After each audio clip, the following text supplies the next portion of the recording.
پاکستانی قوم تنگ آ چکی ہے۔ یہ تمہارے نظام سے سب سے پہلے ہمیں گلہ ہے تو پاکستان کے جناب اعلیٰ عدلیہ سے کہ پاکستان کی عدلیہ کا معیار حکمران کے لیے الگ ہے، اپوزیشن کے لیے الگ ہے، عوام کے لیے الگ ہے، خواص کے لیے الگ ہے۔ ہم بڑے دکھ سے عرض کر رہے ہیں کہ پاکستان کے چیف جسٹس صاحب کے بارے میں جیل میں بھی اخباریں کبھی کبھی مل جاتی تھی تو پڑھا ہے کہ اگر اقلیتوں کی کسی مذہبی عبادت گاہ پہ کسی نے اگر زیادتی کی، ہم اس کا مطلب یہ نہ سمجھے کہ کوئی تحریک لبیک یا رسول اللہ معاذ اللہ یہ کہتی ہے کہ آپ پاکستان کی اقلیتوں کو مٹا دیں، پاکستان میں سے ان کے مذہبی مقامات ختم کر دیں۔ ہم کہتے ہیں کہ پاکستان میں اگر اقلیتوں کے حقوق ہیں تو اکثریت کے بھی ہیں کہ نہیں ہیں؟ آپ کے ساری ہمدردی، ساری انسانیت، اقلیت کی باری جاگتی ہے اور اکثریت کی باری آپ کو ہوش بھی نہیں آتا۔ رحیم یار خان میں ایک مندر کی دیوار گرتی ہے، ہم کہتے ہیں جنہوں نے کیا ہے آپ ذمہ داروں کا تعین کریں، پاکستان میں ادارے موجود ہیں، جنہوں نے کیا انہیں پکڑیں۔ یہ بھی حق پاکستان کا کوئی فواد چودھری جیسے بندے نے نہیں دیا۔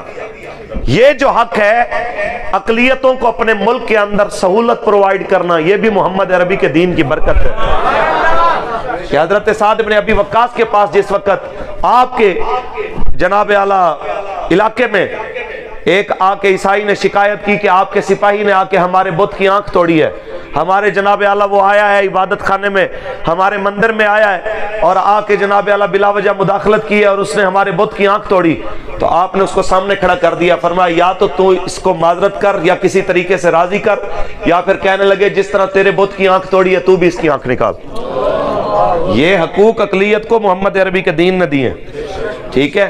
اس کا مطلب یہ نہیں ہے کہ آپ کو چیمپئن بنتے رہیں۔ آپ ایک دیوار کے اوپر تو لے لیتے ہیں سموٹو ایکشن، لیکن مسجد رحمت للعالمین میں خون کی ہولی کھیلی جاتی ہے، ہم آپ کو آوازیں دیتے رہتے ہیں لیکن کوئی آنے کو تیار، کوئی سموٹو لینے کو تیار نہیں ہوتا۔ تو قوم یہ ساری چیزیں دیکھ رہی ہے کہ آپ کے اقلیتوں کے لیے مزاج اور ہیں اور اکثریت کے لیے مزاج اور ہے۔ اسی پاکستان میں ایک حافظ قرآن اور ایک دوسرے مسلمان کو کرسچن کمیونٹی نے زندہ جلا دیا، لیکن اس کے اوپر ہماری پاکستان کی عدالت نے کیا سموٹو لیا؟ کو لیا؟ ہولی ہولی بول رہے؟ اس کے اوپر ہم سوال کرنے میں حق بجانب ہیں۔ قوم آپ سے پوچھتی ہے کہ حضور اگر اقلیت کا حق ہے تو اکثریت کا بھی حق ہے، آپ اقلیتوں کے بھی حقوق کا تحفظ کریں، لیکن یہ جو اکثریت ہیں محمد عربی کے فقیر ہیں، کچھ ان کے بھی حق ہیں۔ آپ کے سامنے وزیر آ کے دین کے خلاف بکبکارے کرتے ہیں، آپ بلکہ مجھے تو کسی نے اگلے دن بتایا کہ کسی جج صاحب نے کسی علاقے میں جناب شکایت کے اوپر اذان بند کروا دی ہے۔ آپ سے کیا توقع کی جا سکتی؟ پاکستان کے اندر ریمنڈ ڈیوس نے کہا کہ مجھے اذان کی آواز سے وحشت آتی ہے، تو ہم نے سنا تھا کہ بھی کوٹ لکھپت کے سپیکروں میں اذان بند ہو گئی تھی۔ یہ طریقہ کار، اس طرح کا آپ نظام لانا چاہتے ہیں؟ اس نظام کے ساتھ آپ کہتے ہیں کہ ہم دنیا کے سامنے، اقوام عالم کے سامنے ہم منہ دکھانا چاہتے ہیں۔ اقوام عالم کے سامنے منہ دکھانے کا مطلب یہ نہیں ہے کہ پاکستان میں سے اسلام کو نکال دیا جائے۔ یہ پاکستان بنا ہے رسول اللہ کے نام پہ، جس کو اسلام سے زیادہ تکلیف ہے وہ لے اپنا آئی ڈی کارڈ اور یہاں سے دفع ہو جائے، وہ اپنا کہیں اور جا کے گرین کارڈ بنوائے، کہیں جا کے اور جو مرضی کرے۔ پاکستان میں جس نے رہنا ہے رسول اللہ کے دین کے تابع رہنا ہے انشاءاللہ۔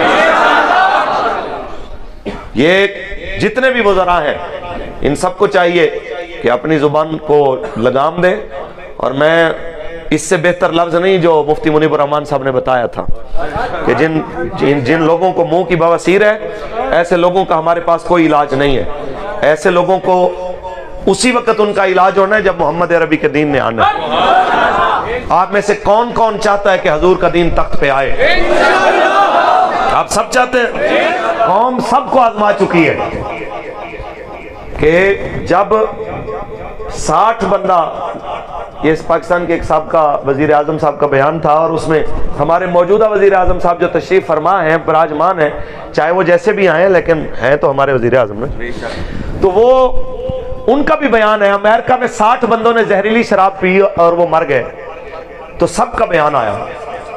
وہ جو الطاف بھائی باہر کراچی کے کچھ لوگوں کے جو بڑے بھائی ہیں، تو تو ان کے ہاں سے لے کے میاں نواز شریف صاحب اور وہاں سے لے کے جناب شہباز شریف صاحب، وہاں سے لے کے جناب خان صاحب اور بڑے بڑے لوگوں نے کہا کہ قیمتی انسانی جانوں کے ضیاع پر دلی افسوس کا اظہار کرتے ہیں۔ شراب پی کے امریکی مرے تو دلی افسوس کا اظہار ہے، اور روزانہ فلسطین میں بچے جلائے جائیں تو کوئی افسوس نہیں ہے، روزانہ کشمیر میں مائیں پامال ہو کے جناب جلا دی جائیں تو کوئی افسوس نہیں ہے، روزانہ جناب اعلیٰ ناگالینڈ کے اندر یا کہیں بھی انڈین آرمی یا کہیں بھی کفر کے ہاں سے ظلم و ستم کے ذریعے سے مسلمان جلا دیے جائیں یا انسان جلا دیے جائیں تو وہاں پہ کوئی دلی افسوس، ہاں پاکستان میں ہو یا باہر، جب کبھی کسی نان مسلم کے بارے میں اگر کوئی خبر آئے تو اس کے اوپر فوراً انسانیت بھی جاگ اٹھتی ہے، اس کے اوپر فوراً جناب ہمدردی بھی بیدار ہو جاتی ہے۔